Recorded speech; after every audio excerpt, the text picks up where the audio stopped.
to our self-care series. Today, we are going to be talking about emotional well-being and practices of emotional self-care. Emotional self-care includes practices such as journaling, positive self-talk, talking to a friend, seeing a therapist or mental health clinician, and any other mindfulness-based practice. Meditation is another great example of emotional self-care. An important aspect of emotional well-being is having self-compassion.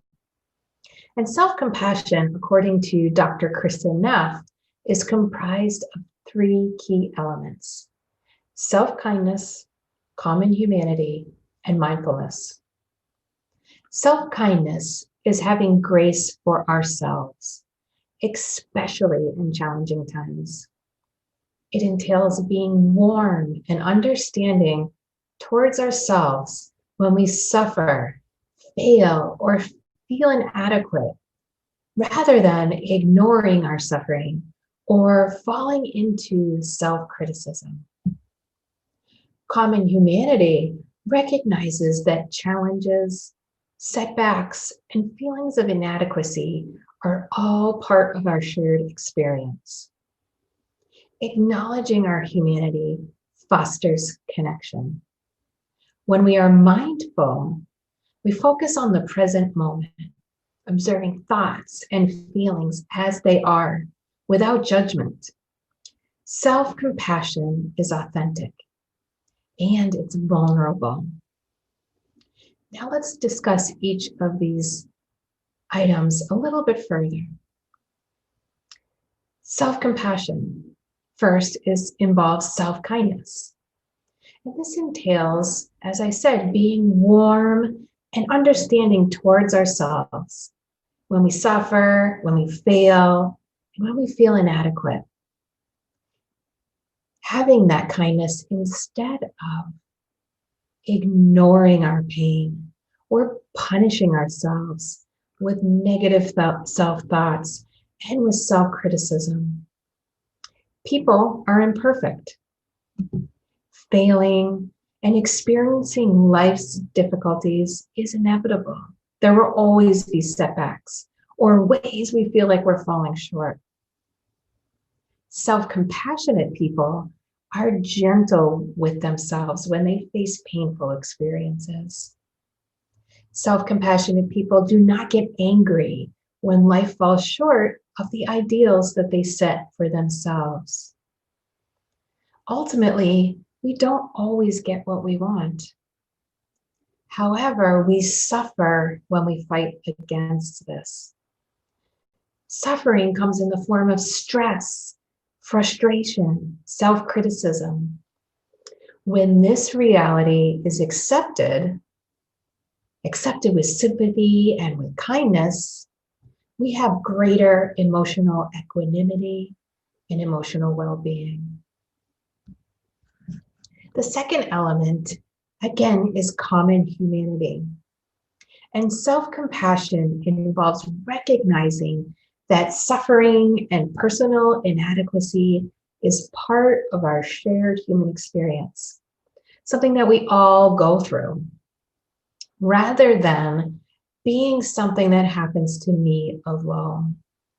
So common humanity is all about acknowledging, about recognizing that we are not in this alone. No one is perfect, and there is connection in that. And finally, the last element of self-compassion is mindfulness. And this is why mindfulness practices are so powerful as an emotional self-care tool. Self-compassion requires taking a balanced approach to our negative emotions so that feelings are neither suppressed or, on the other hand, exaggerated. Mindfulness is a non-judgmental, receptive mind state in which one observes thoughts and feelings as they are, without trying to suppress or deny them. We cannot ignore our pain and feel compassion at the same time. These are words of Brene Brown. Let me say that again. We cannot ignore our pain and feel compassion for it at the same time. So, rooted in self-compassion, we can accept ourselves where we are in any given moment, knowing we are enough, and giving ourselves permission to take action. That action can include the practice of radical self-care. In our pursuit of action and the daily decisions of behaviors that compose our trajectory, self-compassion becomes essential. We must understand that there is a balance that is part of this action. The balance between action and acceptance. We are each in control of our life. We must recognize that we can work to be better and we are enough. The two are not mutually exclusive. Action and acceptance exist in balance. In yoga, we learn to balance both action and centeredness or dispassion. Both exist in balance. It is through practice that we are able to free ourselves from mental and emotional attachments. Goals give us focus, but we also realize that we are okay. We are enough in this moment, and we release ourselves from outcomes. We need to be able to let go of the need for things to go a specific way. This isn't easy, but it's important. Ultimately, you are in control of your life. You can work to be better, and you are enough. So for today's practice, we're going to look at ways that we can invite in more grace for ourselves. Our practice prompt is to reflect on an area where you can have more grace. And I'm talking about grace specifically for yourself.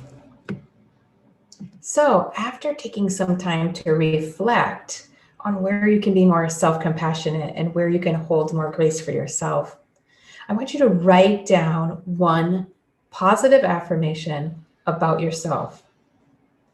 Write your affirmation in the present tense, even if you aren't quite there yet.